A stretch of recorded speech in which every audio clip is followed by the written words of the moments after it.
popular Netflix miniseries is bringing new light to wrongful convictions. When They See Us follows the story of the Central Park Five, a group of boys convicted of raping a jogger in New York City. As Tiffany Tarpley tells us, an East Cleveland man who went through something similar hopes the renewed attention will make a difference. They said if I went along with it, that I could go home. Netflix's When They See Us is based on a true story of the wrongful convictions of 5 teenagers in New York City back in 1989. 13 years later, they were cleared of all wrongdoing. It's a very vivid portrayal. It was hard to watch, even though I've been through a similar situation, but it still was hard to watch. 41-year-old Larice Glover spent 20 years in prison after being convicted in connection with the 1995 shooting death. He too was just a teenager at the time. To see the different things that they had went through, and then to see the conduct of the police and the prosecutors, that was just, it had me so upset while I was watching it.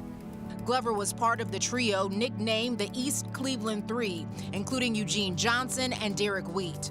Ultimately, in 2016, instead of a new trial, a judge dismissed their case and freed them.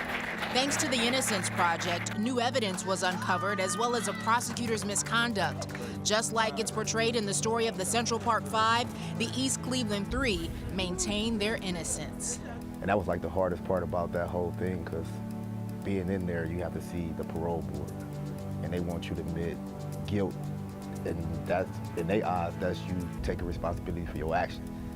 And I wasn't willing to do that. Glover says the best part about this powerful series is that it brings more awareness. I wouldn't want to see this happen to my worst enemy.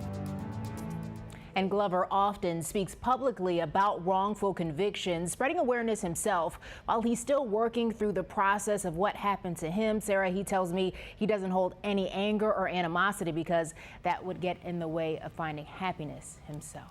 Oh, that is hard to do. I'm looking forward to watching it. Thanks, Tiffany.